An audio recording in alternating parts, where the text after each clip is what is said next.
எல்லாருக்கும் வணக்கம். இன்னைக்கு எங்கள் அத்தை வீட்டில் கேரளாவுக்கு வந்திருக்கோம். வாப்பா யாழு, உனக்கு என்ன வேணும்?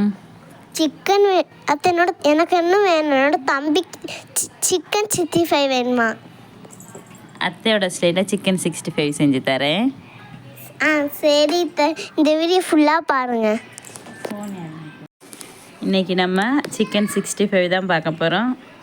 எங்கள் அண்ணன் பசங்களுக்கு சிக்கன் 65 ரொம்ப பிடிக்கும். அப்போ என்னோடய ஸ்டைலில் நான் சிக்கன் 65 எப்படி செய்கிறேன்றதை சொல்கிறேன்.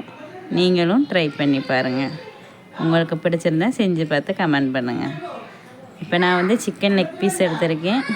சிக்கன் லெக் பீஸும் வாங்கியிருக்கேன், சாதா சிக்கன் பீஸும் எடுத்திருக்கேன். அதுக்கு இப்போது இஞ்சி, பூண்டு, பச்சை மிளகா, கொஞ்சோண்டு சோம்பு போடணும். சோம்பு போட்டு கொஞ்சம் குறன்னு அரைச்சி எடுத்துக்கணும். எப்படி அரைக்கணும்னு பார்த்துக்கோங்க. இப்போ நான் அரைச்சி இருந்தால் இப்படி எடுத்துருக்கேன். இது மாதிரி நீங்களும் எடுத்துக்கோங்க. எடுத்துட்டு சிக்கன் நம்ம கழுவி வச்சுருக்கோம்ல, அதில் நம்ம வீட்டில் அரைச்ச பொடி இருந்தால் மிளகா பொடி கொஞ்சம் போட்டுக்கோங்க. நம்மளோட உரப்புக்கு தகுந்தாப்பில் மிளகா பொடி, மஞ்சள் பொடி, அப்புறம் வீட்டிலையே அரைச்ச கரம் மசாலா இருந்தால் கரம் மசாலா போடுங்க. என்கிட்ட இன்றைக்கி வீட்டில் உள்ள தீர்ந்தனால நான் கடையில் வாங்கினது தான் யூஸ் பண்ணுறேன். அதை போட்டுக்கோங்க. கொஞ்சம் 2 ஸ்பூன் கார்ன்ஃப்ளவர் மாவுனா 2 ஸ்பூன் மைதா மாவு போட்டுக்கோங்க. அப்படின்னா கொஞ்சம் நல்லா சாஃப்டாக இருக்கும் சிக்கன். இப்போ நம்ம எவ்வளோ நேரம் கழித்து சாப்பிடும்போதும் அந்த சாஃப்ட்னஸ் இருக்கும். அதுக்காக தான் இது கார்ன்ஃப்ளவர் மாவும் மைதா மாவும் போடுறது. இஞ்சி பூண்டு பேஸ்ட்டு போட்டு அதுக்கடுத்து நல்லா மிக்ஸ் பண்ணணும். இதில் சோம்பு போட்டிருக்கிறதுனால நம்ம சாப்பிடும்போது நல்லாயிருக்கும். தேவையான அளவு உப்பு போட்டுக்கோங்க. தேவையான அளவு உப்பு போட்டுட்டு அடுத்து வேணால் கொஞ்சோன்னு மிளகுத்தூள் எடுத்துக்கோங்க. அப்புறம் நான் இதில் ஒரு முட்டை எடுத்து வச்சுருக்கேன். முட்டை ஊற்றினோன்னா நல்லா இன்னும் இது சாஃப்டாக தான் இருக்கும். வேணும்னா முட்டை ஊற்றாமையும் பண்ணலாம். முட்டை ஊற்றினதுக்கப்புறம் நல்லா பிசைஞ்சிக்கணும். எல்லா சைடும் மசாலா மிக்ஸ் ஆகிற மாதிரி பிசையணும். அங்கே இங்கே பொடி மிக்ஸ் ஆகாமல் இருந்துச்சுன்னா நம்ம சாப்பிடும்போது அந்த ஃப்ளேவர் நமக்கு கிடைக்காது. அதனால் எல்லா சைடும் நல்லா மிக்ஸ் பண்ணி கொஞ்சம் நேரம் ரெஸ்ட்டு கொடுக்குற மாதிரி எடுத்து வச்சிடணும்.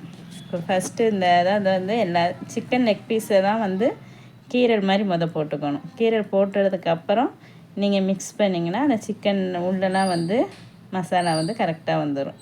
அப்புறம் வேணால் கொஞ்சோண்டு மிளகுத்தூள், அது உங்களுக்கு ஃப்ளேவருக்கு எப்படியோ அது மாதிரி போட்டுக்கோங்க. போட்டுட்டு அதை நல்லா மிக்ஸ் பண்ணணும். அடுத்து அப்படியே கொஞ்சோண்டு கருவேப்பிலை, ஃப்ரெஷ் கருவேப்பிலை போட்டுட்டு பிசைஞ்சு எடுத்து வச்சுருங்க. இப்போ நான் வறுக்கிறதுக்காக நான் இரும்பு வடை சட்டி தான் எடுத்திருக்கேன். இரும்பு வடை சட்டினா சூடாக ரொம்ப நேரம் ஆகும். பட் நம்ம போட்ட உடனே டக்குன்னு அந்த சூடு நமக்கு கிடச்சிரும். இப்போ சிக்கனை ஒரு பீஸாக போட்டு நல்லா வேக விடணும். 2 சைடும் நல்லா வேகிறது, நல்லா எண்ணெயில் சிக்கன் பீஸ் முங்குற அளவுக்கு எண்ணெய் ஊற்றிக்கணும். அப்போ தான் சிக்கன் நல்லா வேகும். ஹை ஃப்ளேமில் வச்சிங்கன்னா சீக்கிரம் சிக்கன் வெந்த மாதிரி தெரியும், ஆனால் உள்ளே வேகாது. அதனால் போட்டதுக்கப்புறம் ஸ்லோ ஃப்ளேம் இல்லைன்னா நார்மல் மீடியம் ஃப்ளேமில் வச்சுட்டு வேக விடணும். இப்போ வேக விடும்போது நமக்கு சட்டியில் எண்ணெய்க்கு தகுந்தாப்பில் சிக்கன் பீஸ் போட்டுட்டு வேக விடணும். கொஞ்சம் நேரம் அந்த லோ ஃப்ளேம்லேயே வச்சுட்டு வெயிட் பண்ணணும். வெயிட் பண்ணிவிட்டு அதுக்கடுத்து நமக்கு தகுந்த மாதிரி வெந்துருச்சான்னு பார்த்துட்டு திருப்பணும். நம்ம அதுக்கடுத்து அப்படியே திருப்பி விட்டுட்டு சிக்கன் வெந்துருச்சு, ஒரு சைடு வெந்துருச்சு, இனி மறு சைடும் கூட திருப்பி விட்டோன்னா இனி அடுத்த சைடு வெந்துடும். அப்போ அதுவும் கூட ஒரு 2 நிமிஷம் இருந்தால் தான் அந்த சைடு உள்ளது வேகும். சிக்கன் கால் தான் உள்ளே வேகிறதுக்கு கொஞ்சம் டைம் எடுக்கும். அதனால் கொஞ்சம் மீடியம் ஃப்ளேம்லேயே வச்சு நீங்கள் சிக்கன் வேக விடுங்க. இல்லாட்டினா சாப்பிடும்போது வேகாத மாதிரி ஒரு ஃபீலாக இருக்கும். சாப்பிட்டதுக்கப்புறம் இந்த சிக்கன் நல்லா வெந்துருச்சு. வெந்ததை நான் இப்போ ஒரு இதில் எடுக்கிறேன், வடிகட்டியில் ஃபில்டரில் எடுக்கிறேன். எடுத்து அந்த எண்ணெயில் நல்லா வடிகட்டினதுக்கப்புறம் நான் ஒரு பிளேட்டில் மாற்றுறேன். அந்த பிளேட்டில் வச்சுட்டு நமக்கு தேவைன்னா கொஞ்சம் வெங்காயம், கொத்தமல்லி தழை, அதுக்கு மேலே வேணும்னா பெப்பர் வேணால் போட்டுக்கோங்க. இதில் நான் போடலை, உங்களுக்கு வேணால் போட்டு சாப்பிட்டா அது ஒரு டேஸ்ட்டாக தான் இருக்கும். வாப்பா யாழு சிக்கன் ரெடி ஆயிடுச்சு, வந்து சாப்பிட்டு டேஸ்ட் பார்த்து சொல்லணும். அத்தை இது ஹோட்டலில் சாப்பிட்ற மாதிரி இருக்கு. இந்த வீடியோ பிடிச்சிருந்தா ஷேர் பண்ணுங்க, கமெண்ட் பண்ணுங்க.